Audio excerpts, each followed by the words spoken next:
Salut les amis, c'est Samuel, très content de vous retrouver aujourd'hui pour une nouvelle vidéo. J'espère que vous allez bien, en tout cas moi je vais très bien et je suis très content de reprendre quelques vidéos dans les jours à venir. Aujourd'hui, le fabricant, c'est DJ Custom. Non, rien à voir avec un pas de DJ de ce genre-là, c'est le nom du fabricant. Pourquoi est-ce qu'il s'appelle comme ça? Je n'en ai strictement aucune idée. Est-il fan des DJ? Est-il fan du custom? Et du coup, DJ Custom, j'en sais strictement rien. Si vous le savez, dites-le moi dans les commentaires. Alors c'est la première fois que je vous fais une review de cette marque, de ce fabricant, mais pour moi il n'est pas inconnu puisque j'ai déjà une figurine du film Léon avec Jean Reno de ce fabricant. Donc je sais à peu près ce qu'ils font et à peu près ce qu'ils réalisent. Alors, ce sont des figurines qui sont hyper complètes au niveau des accessoires. C'est sans licence. On verra de toute façon bien sur la boîte que pour ce personnage il n'y aura pas le nom du film ni quoi que ce soit, mais on voit très facilement de quoi il s'agit. Mais c'est pour moi aujourd'hui un fabricant qu'il faut suivre et qu'il faut encourager parce qu'ils font vraiment de très jolies choses. Aujourd'hui, vous le voyez sur la boîte, je pense que je vous ai pas menti, vous l'avez vu sur le visuel, il s'agit donc de la figurine de Forrest Gump interprétée par Tom Hanks. Magnifique film, film qui me fait pleurer à chaque fois que je le vois. Bon, je suis un dur, je suis un homme, je suis un bonhomme, mais il y a certains films qui m'émeut quand même et c'est vrai que celui-là et la ligne verte. La ligne verte, je m'évade un peu, mais la ligne verte avec John Coffey quand il meurt à la fin, mon Dieu, rien que d'y penser, j'ai envie de pleurer. Bon, on revient. Figurine donc de Forrest Gump, de la marque DJ Custom. Le visuel reprend l'affiche du cinéma, une très grande boîte et vous allez comprendre pourquoi est-ce que la boîte est aussi grande. Je vais vous le montrer avec le contenu, vous allez tout de suite comprendre. On a donc le titre, donc inspiré de la vie donc de Forrest. On a Forrest Gump, donc Tom Hanks avec le banc, sur le fond avec les nuages. Donc c'est surtout l'introduction du film, quand la petite plume se balade, etc. Super moment poétique également. On reprend donc ce magnifique visuel. Sur le côté, on a juste rien de spécial à part le ciel. Sur l'arrière, juste les warnings habituels, un petit logo chinois, rien de particulier non plus. Sur l'autre côté non plus, ils disent bien qu'il y a des parties qui peuvent être avalées par les enfants de moins de 3 ans, donc il faudra faire attention. Sur le dessus, on a juste le logo DJ Custom. Et pareil sur le dessous. Une boîte qui est gaufrée dans une espèce de relief comme si c'était la valisette de Forrest Gump. Donc la boîte est juste sublime. La boîte justement, elle s'ouvre sur le slipcover vers le haut qu'on va retrouver ici. Hop, je vais enlever. La boîte est magnifique, franchement, c'est vraiment de très haute qualité. C'est super bien géré. Je suis vraiment épaté, franchement épaté. Voilà la boîte, donc je ne sais pas si vous le voyez bien à la caméra, mais on a une espèce de grain dessus, une boîte super luxueuse. On a le nom Forrest qui est en relief bleuté dessus, qui est super joli. DJ Custom, et c'est la DJ 16002. La boîte sur l'arrière, on n'a rien du tout, ni sur les côtés, à part comme tout à l'heure le DJ Custom qui est ici. Et puis le reste, vous vous en doutez, on va passer tout de suite au contenu. C'est parti. On est parti les amis, contenu de la boîte, donc boîte à chaussures qui s'ouvre vers le haut. Hop, on va découvrir tout ça ensemble. Une petite mousse, je l'enlève. Premier étage, on retrouve figurine. Voilà pourquoi la boîte était si grande. Je ne vous cache rien, il y a le banc. Donc le banc est juste immense. La petite valisette, il y a certainement un autre étage en dessous qu'on va découvrir ensemble aussi. Puisque comme je vous l'ai dit, ce sont des figurines qui sont très bien accessoirisées. Accessoirisées, ouais ça se dit, Alors, justement les accessoires, on est parti, je vais vous les détailler comme d'habitude sur le petit visuel que l'on retrouve sur le côté. Première petite pochette, alors on a une petite pochette plastique, on a la plume. Donc la fameuse plume du début du film qui se balade un petit peu partout, qui vient se poser sur la valisette de Forrest. Ils nous ont donc mis la plume à l'intérieur. Alors moi, elle a pris cher. Je vous avoue que dans l'emballage, ma petite plume, elle fait un peu la gueule, un peu comme ça. La pauvre, vous voyez, elle est plus trop droite. Donc on va essayer de la remettre bien droite. Voilà. Donc on a la petite plume. Il faudra bien la redresser. Mais moi, étant pliée, elle a pris un petit peu cher. Donc la plume, ok. Je vais la remettre dans le petit sachet. J'ai trop peur qu'elle s'envole en soufflant. Qu'est-ce que l'on a à l'intérieur du sachet également? Attendez, je regarde, il y a des petits papiers. Je ne sais pas ce que c'est. Alors, je regarde. Ah, c'est des stickers. Un stickers avec I Love New York et un stickers avec Free. Un petit bouton dessus. Free, rien à voir avec l'opérateur mobile. Qu'est-ce que l'on a d'autre? On a un journal. Oui, le fameux journal. Hop. Le parfum de la dame en noir. Demandez. Ah ouais, non, c'est l'affichette. Ok, donc c'est l'affiche, c'est pas le journal, c'est l'affiche. Ok, donc on a la superbe petite affichette qui est donc fournie également. Ok, super. On a quoi d'autre?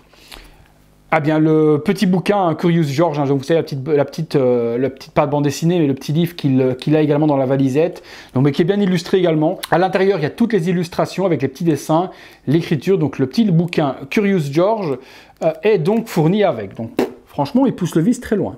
On a quoi d'autre? Le tube de dentifrice, Crest, fourni également avec. 3 tablettes de chocolat. Parce que vous savez hein, ce que dit la maman de Forrest, hein, la vie c'est comme une tablette de chocolat. Donc hop, on a les 3 tablettes de chocolat qui sont bien réalisées. On a vraiment l'impression d'avoir du chocolat. On a la boîte de chocolat, et c'est plutôt ça que je pense que dit la maman de Forrest, c'est que la vie c'est comme une boîte de chocolat. On ne sait jamais sur quoi on va tomber. Par contre, elle ne s'ouvre pas. Non, la boîte de chocolat ne s'ouvre pas. Ça, c'est un petit peu dommage. Ça aurait été bien qu'on puisse l'ouvrir avec tous les petits morceaux, les petites pralines de chocolat à l'intérieur. Mais bon, elle est complète. Elle est accurate au film, blanche avec le petit liseré orange tout autour. Juste un petit peu dommage, par contre, qu'on ne puisse pas l'ouvrir. La fameuse raquette de ping-pong. Bien usée également, alors sur les côtés elle est toute usée, hein, donc la partie mousse rouge que l'on retrouve qui permet de frapper la balle est bien usée sur les côtés, donc comme elle l'est dans le film. Oh, franchement, ils ont fait très fort. Hein. Franchement, ils ont fait très fort. Qu'est-ce qu'on a d'autre ici devant? Alors, on a la fameuse valisette. J'espère qu'elle s'ouvre quand même. Oui, elle s'ouvre. Waouh! L'intérieur est super joli également. Une petite soie qui est appliquée. Un petit élastique pour venir ranger les items à l'intérieur. Donc ça, à exposer à côté quand on l'assied sur le banc, avec les petits items, ça peut être vraiment super joli. On a également, eh bien, la fameuse nappe pour aller pique-niquer. Donc, dans le bon petit design également, un bleu et blanc. Non, c'est propre. On a quoi d'autre encore? Alors, la casquette. Il y a la casquette. Elle est accurate également au film avec le petit logo dessus. Pas mal fait. Hein.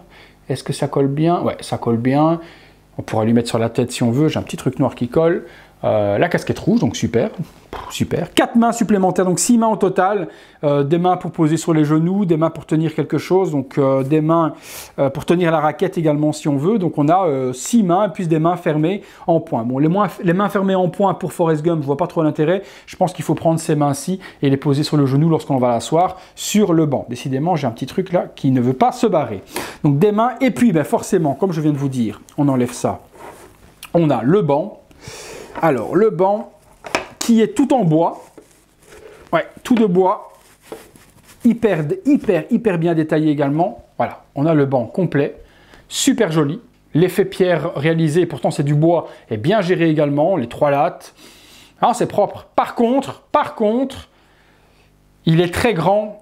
Et ça ne rentrera pas en détolf, les amis. Si vous avez une détolf simple, faites une détolf double, comme ce que j'avais fait avec la triple, hein, pour ceux qui n'ont pas vu, regardez dans YouTube sur mes recherches, ou allez voir la petite vidéo, je vais vous les mettre une petite note, comment faire une détolf en double ou en triple, je vous mets une petite note juste là au-dessus, parce que là, ça va être trop large pour entendre une détolf. Ça rentrera dans une Besta, sans problème, puisqu'une Besta fait à peu près, si je dis pas de bêtises, 40, enfin même peut-être 45 ou 50 de large. Donc dans une Besta, ça rentrera, mais ça ne rentrera pas dans une détolf, ça je peux vous l'assurer à 200%. Allez, la figurine, je passe dessus parce que c'est quand même ce qui nous intéresse le plus. C'est la figue, hop, je vais poser ça là, retirer le petit plastique.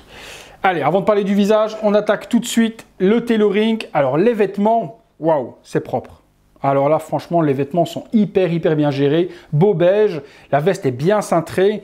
On a l'impression qu'il est un petit peu comme ça, hein, quand vous le sortez de la boîte. Je vous assure, on a l'impression, voilà, vous voyez qu'il a un petit peu la tête dans les épaules et qu'il n'a pas de cou. Il faut juste arranger un petit peu tout ça. Et je vais vous expliquer 2-3 petits trucs, justement, quand on a ce genre de chemise qui remonte trop ou haute, comment faire pour bien la mettre. Je vais vous expliquer ça pendant la vidéo tout à l'heure.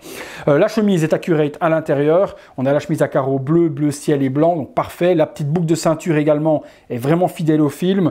Les baskets, alors ils en ont rien à foutre des licences, hein, autant Hot Toys et quoi que ce soit, parce que c'est de l'officiel, eux, ils font attention. Ici, DJ Custom, ils nous ont mis les sneakers Nike officiels, bien salis avec de la boue dessus, puisque forcément, Run Forrest, court Forrest, il court beaucoup avec ses chaussures et elles sont forcément salies. Donc une bonne salissure dessus avec un effet boue.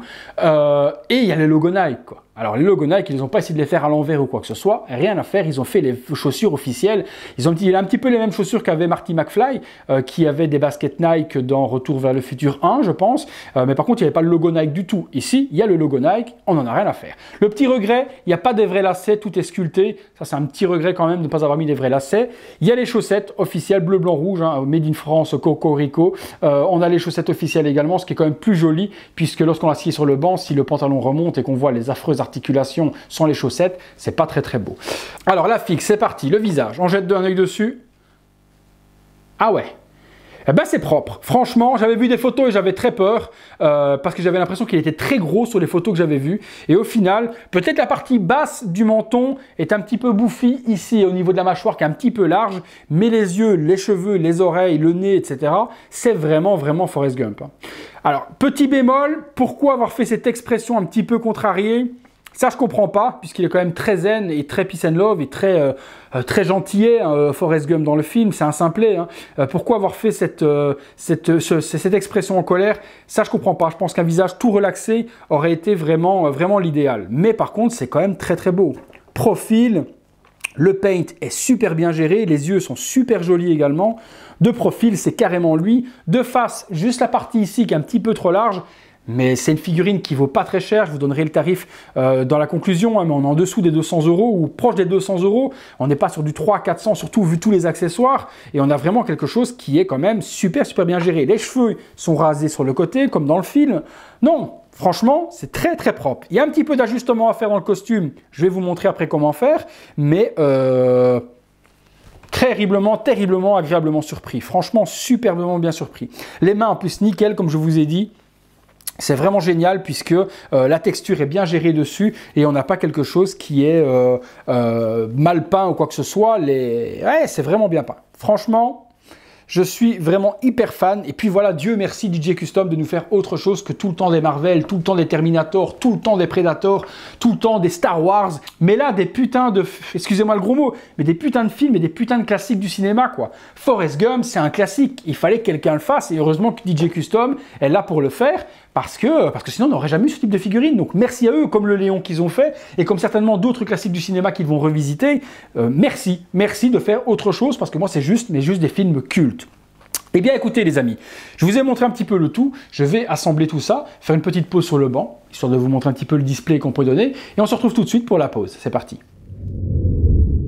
Alors voilà, avant de faire la pause les amis, je vais vous expliquer le petit truc que je vous disais tout à l'heure. Comme je vous l'ai dit, vous avez vu, bon là il est pantalon baissé, je vais vous expliquer pourquoi. Comme je vous l'ai dit, vous le voyez d'origine, eh bien la chemise monte trop haut, ce qui fait que ça lui fait un coup comme cela. On n'a pas l'impression qu'il a un coup, ça fait pas très esthétique. Alors comment faire pour résoudre ce petit problème? Je vais vous expliquer un petit truc facile. Déjà, vous allez bien remettre le col, puisque comme vous pouvez le constater, le col ici remonte déjà beaucoup trop haut, il est mal plié. Donc hop, de base, vous allez déjà remettre le col convenablement. Et on va le replier déjà convenablement. Donc déjà ça, vous allez déjà gagner. On va retirer la veste plus basse. Voilà, on dessape un petit peu. C'est vraiment pour avoir un esthétique vraiment très joli sur la figurine. Vous n'êtes pas obligé de le faire, mais c'est toujours appréciable d'avoir des petits conseils de temps en temps et de se dire, ah bah au final c'était tout con, mais il n'y avait que ça à faire. Vous allez voir. Donc on commence déjà par le col, on le replie comme ça doit l'être. Voilà, là ici mon col redevient nickel. Je peux bien replier, j'ai déjà gagné. Du coup, on voit déjà que du coup, le coup, oui, redevient un petit peu normal. C'est pas terminé parce que quand vous allez l'asseoir, tout va vraiment remonter, ça va être la grosse galère. Alors, comment résoudre ce problème? Je vous l'explique également. Vous baissez un petit peu le pantalon, vous relevez la chemise ou vous l'enlevez, la veste, peu importe. Vous tirez bien sur la chemise et vous utilisez un élastique. C'est tout con, mais vous allez voir que du coup, vous allez pouvoir bloquer la chemise sans qu'elle ne remonte et qu'elle vienne se remettre à ras de la gorge et que ça fasse de nouveau un homme sans cou. Alors, on tire bien. On se remet bien pour que la chemise soit vraiment bien tendue. Du coup, le cou revient. On va y arriver avec du coup le cou. Et on passe l'élastique tout autour de la chemise, comme ceci, comme pour faire une ceinture. Et vous allez le passer 1, 2, 3, 4 fois jusqu'au moment où vous allez bien serrer la chemise et elle va être prise dans le body et ne plus remonter. Donc c'est tout con, hein, mais il n'y a que ça à faire. C'est aussi simple que ça. Je replie les jambes, je repasse l'élastique encore une fois sans casser et je fais une ceinture autour de la chemise, ce qui fait que ma chemise est prise en serrage, comme ceci. Je vais pouvoir remonter le pantalon par-dessus et j'aurai plus la chemise, mais qui va remonter toute seule. Alors hop, j'arrange.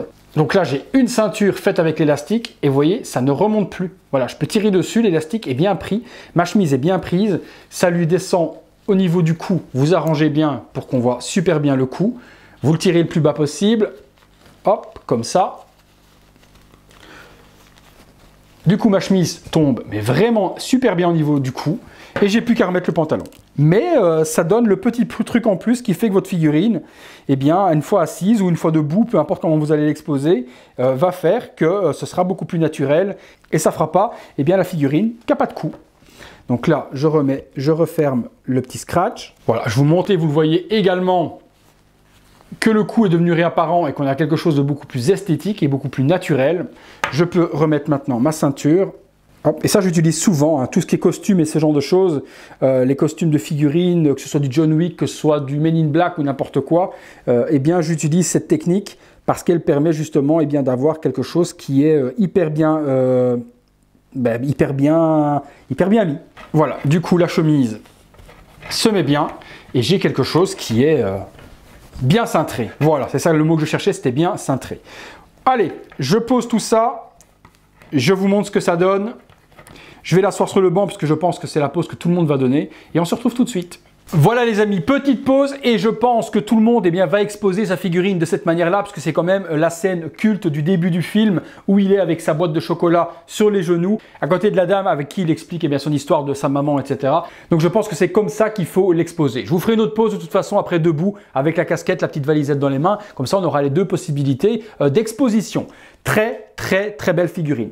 Alors incompréhension de ma part et en même temps compréhension donc vraiment entre les deux sur la taille du banc. En fait si on prend la fiche du film que je vous mets juste ici, sur la fiche de film eh bien il n'y a qu'une partie de banc. Donc le banc à mon avis cette partie là sur la fiche du film se retrouve un petit peu ici et il y a une petite partie supplémentaire. Donc là ils ont vraiment fait la représentation du banc par contre dans le film et pas dans la fiche. Donc dans le film par contre il a vraiment cette grande taille puisque la dame afro-américaine vient s'asseoir juste à côté de lui et il lui explique son histoire avec sa maman, la boîte de chocolat, etc. Donc voilà, personnellement je pense que ça aurait été plus intelligent de faire le banc taille affiche plutôt que taille film pour l'exposition dans une Detolf. Mais bon, c'est pas irrésolvable. Pour les petits bricoleurs, vous prenez du balsa et vous pouvez faire le banc vous-même. Balsa, c'est une structure de bois hyper léger où on peut refaire à peu près la même chose, mais à la taille Detolf. Sinon, pour ceux qui veulent rebricoler celui-là, vous pouvez décoller cette partie-ci, la déplacer un petit peu, la recoller et puis couper le bois si vous voulez. Ça, c'est libre de choix. Moi, personnellement, je vais refaire un banc en balsa de la taille de la fiche pour le mettre dans une Detolf et garder celui-là nickel parce que sinon j'abîme l'objet de collection et en cas de revente on ne sait jamais ce qui peut arriver, le banc n'est plus du tout de la bonne taille par rapport au banc d'origine. La figurine, mais juste magnifique, super bien gérée, où on peut l'asseoir nickel. Je trouvais le banc un petit peu trop bas. Puis au final, en pliant ses jambes de cette manière-là, on arrive à l'asseoir convenablement, ça donne quelque chose de totalement naturel. Le seul petit bémol que je peux reprocher, je vous l'ai dit lorsque je vous ai fait l'explication de chaque pièce, c'est l'expression du visage de Forrest Gump qui est un petit peu contrariée, un petit peu même peut-être en colère, que je comprends pas trop dans le sculpte, puisque je vous dis, c'est vraiment quelqu'un de super gentil et de hyper simple. Et donc ce visage un petit peu dur au niveau de l'expression me dérange un tout petit peu. Sachez que moi, je vous en parlerai pendant la conclusion, ce visage, je vais le remplacer par le visage d'un grand sculpteur qui s'appelle Inigo. Donc Inigo Sculpt a fait un visage de Forrest Gump qui est à la peinture chez un peintre pour le moment. Je vous en ferai une nouvelle vidéo lorsque la tête reviendra avec la tête custom qui est juste monstrueux. Restez jusqu'à la fin de la vidéo, donc je vous en parlerai dans la conclusion et je vous montrerai le print donc, de ce visage et ce qu'il devrait donner avec une expression beaucoup plus neutre que celui-là. Je vous fais une autre petite pause les amis avec la figurine debout avec la casquette pour vous montrer les deux possibilités. C'est parti! Voilà les amis, deuxième petite pause debout avec sa valise dans les mains et je lui ai mis la casquette qui tombe mais vraiment à la perfection. C'est vraiment une petite pépite cette figurine, je ne peux vraiment que vous la recommander, c'est juste génial. Allez les amis, on passe tout de suite à la conclusion. Voilà les amis, conclusion sur cette figurine DJ Custom de Forrest Gump. J'ai représenté l'affiche du film, donc la même chose que ce que vous voyez là, avec le petit Forrest qui regarde en l'air. Magnifique figurine, une réelle petite pépite, donc pour tous les collectionneurs d'icônes du cinéma et forcément ce Tom Hanks dans Forrest Gump est pour moi une icône du cinéma et un film mais juste iconique également, une belle leçon de vie, vraiment une superbe histoire, c'est une figurine à avoir et justement comme je vous l'ai dit ça sort de tout ce que l'on connaît déjà, les Avengers, les Terminator, les Marvel, les ci, les là, on a vraiment quelque chose d'unique. Donc merci DJ Custom de nous faire donc revivre les films, moi en tout cas de mon enfance, c'est juste une superbe idée et j'espère vraiment qu'ils vont continuer là-dessus et nous ressortir les icônes du cinéma et avoir d'autres figurines de ce genre-là parce que c'est juste magnifique. Elle n'est pas parfaite, je vous l'ai dit, elle est perfectible, surtout dans l'expression du visage de Tom Hanks. Je vous l'ai dit, cet air un petit peu contrarié, moi, me chiffonne un petit peu, mais ça reste une sublime figurine. Le tailoring et donc tout ce qui est vêtements est vraiment hyper bien géré. Quelques petites modifs à faire comme je vous expliquais avec l'élastique. Les accessoires sont juste énormes. On a la raquette, donc la petite plume, la valisette, les tablettes de chocolat, la boîte, c'est vraiment sublime. Ce banc qui est accurate au film, qui ne l'est pas à l'affiche, donc libre à vous d'en refaire un, de recouper, de faire ce que vous avez envie. Petit bémol forcément qui ne rentre pas dans une Detolf, comme je vous l'ai dit également. Bon, c'est pas irrésolvable, on peut de toute façon le corriger si on veut. Je vous parlais que moi le visage allait le changer par un autre sculpte, je vous en parle justement. Donc j'ai acheté une tête supplémentaire au sculpteur Inigo Sculpt. Je vous mets donc un petit visuel de la réalisation 3D de ce visage de Tom Hanks, qui est juste somptueux. Petit visuel également de la version imprimée, donc avec la Formlabs, donc une superbe imprimante 3D. Donc voilà le résultat également. Et prochainement, je vous montrerai donc le résultat peint sur la figurine afin de vous montrer la version pour moi ultime de ce Tom Hanks et de ce Forrest Gump. Si la figurine vous intéresse, comme d'habitude les amis, dans la description de la vidéo, je vous ai mis le lien pour vous la procurer. Elle est à 225 $ au moment où je vous fais la vidéo. Je ne sais pas quand est-ce que vous la verrez. Donc dans la description de la vidéo, vous avez le lien pour vous la procurer le plus rapidement possible, sans douane. C'est un vendeur de confiance qui la vend en plus. Et je vous mettrai également le lien eBay si vous pouvez peut-être la trouver moins cher sur eBay, ce que je doute tout de même. Mais bon, je vous mets de toute façon dans la description tous les liens possibles pour pouvoir vous procurer cette magnifique figurine de Forrest Gump. J'espère que la vidéo vous a plu. En tout cas, moi, ça m'a fait très plaisir de vous la faire découvrir et je suis vraiment hyper content de cette figurine. Je suis vraiment sur un gros coup de cœur, content d'avoir cette icône, comme je vous ai dit, du cinéma. Si la vidéo vous a plu, les amis, je vous invite à me lâcher un gros like, de vous abonner si la chaîne vous plaît, puisqu'à chaque fois, j'essaie de me remettre en question au maximum pour vous proposer ce qui se fait de mieux, en tout cas en français, sur les figurines 1/6 et sur les statues. Et puis, si vous avez un petit peu de temps également, les amis, pour sponsoriser simplement le travail que j'effectue pour vous, dans la description de la vidéo, vous avez le lien pour sponsoriser la chaîne financièrement si vous voulez, avec un don PayPal. Et si vous préférez par contre passer du temps sur des publicités pour sponsoriser la chaîne, vous avez également le lien Utip. Merci à tous, je vous laisse place au visuel 360 degrés de la figurine et on se retrouve très bientôt les amis pour une nouvelle vidéo et j'espère encore une superbe découverte comme celle-ci. À bientôt pour une prochaine vidéo. Salut!